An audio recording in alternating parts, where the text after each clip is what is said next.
All right. Let's see here.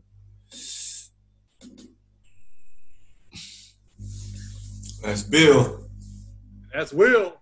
Today on the Bill and Will show, man, got the new Zoom up and going. As you can see, people, we are going to start off with or continue with what we got, Gibson. Going with tanking. Tanking. As you can see here, man, the Jags waive, not trade, waive Leonard Fournette after 3 seasons, Gibson. He Good rushed for move. 226, over a little bit over 2,600 yards and 17 touchdowns with his stint. They didn't pick up his fifth-year option, Gibson. What do you think's going on with the Jags? Let's see. He ran for 26 what? 26-31. Oh, he didn't even run 1,000 yards a season. He's at 866.6. He underachieved over there, but I think they used him wrong. But they did a good thing by letting him go, by waiving him, getting out from under that contract, so they could pay some other players when they come in there. He's not performing. He's going to be an excellent back for somebody that's needing a back, but they need to use him right. He's not an every down back. He's not an every down back. So if you want him to carry the ball 30 times a game, it's not going to happen. It's not going to work. The running backs like him, what's the guy from Tyler, Texas? Went to Oklahoma. Adrian Peterson.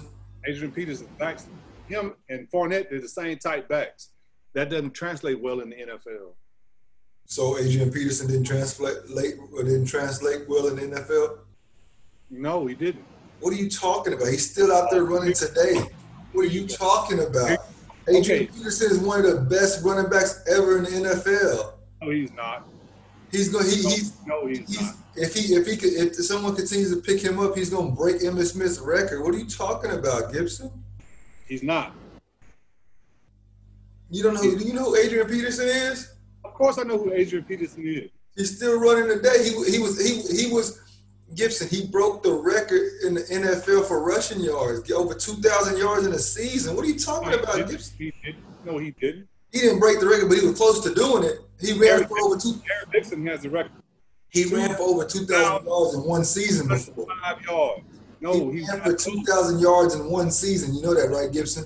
Okay, yeah, but that was in 1971. This is 2010. No. 2020. He's not one of the best running backs in the NFL. I would not put him on my list as one of the best running backs in the NFL. I would not do that.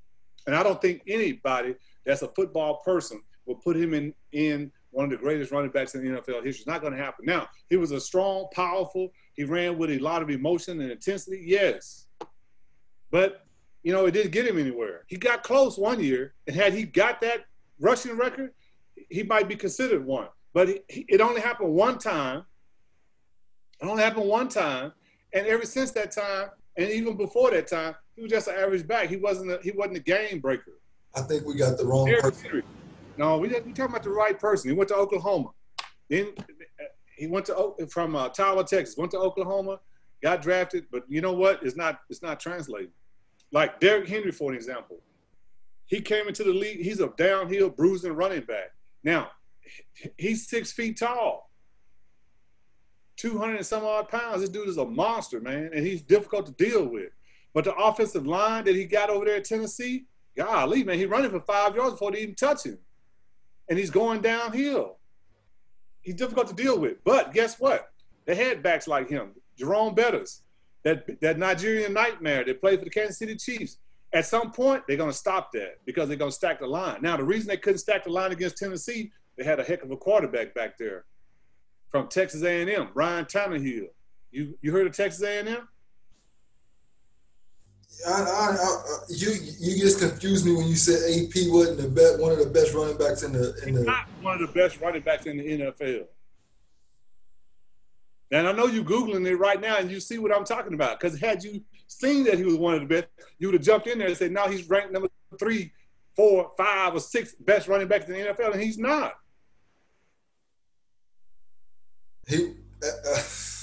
Gibson, it's just hard for me to. At one point, Adrian Peterson was the best running back in the NFL.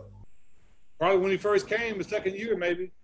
But no, he's not. He's not going to be considered one of the greatest running backs. He's going to be considered a good running back. But he's not going to be considered one of the greatest running backs.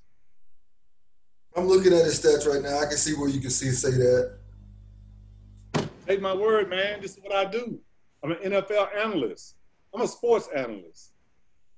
Barring injury, he would have been one of the best running backs in the NFL. Well, that might be, but it's hard to run his style of running and stay healthy. It's hard to do that.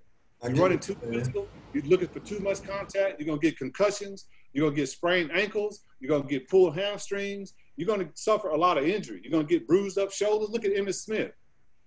Bad shoulders. But Emmitt Smith wasn't a bruising running back. He was just collecting yards, 4 yards here, 6 yards here, 20 yards there, 4 yards here, 6 yards there, 3 yards here. And over time, he got the NFL leading rushing record. It's just hard for we off subject with the AP and it threw me off. But Leonard Fournette, he's going to get picked up, and if they use him correctly, he's the Alvin Kamara type back. He's a back that you throw out there and how many? You could pitch it wide to him. You could screen for him. You can throw him some little dink and dunk type passes, and he'll put a lot of pressure on your defense. But an every down back, 25 to 30 times a game carry, no, not going to happen. He's not that type of back.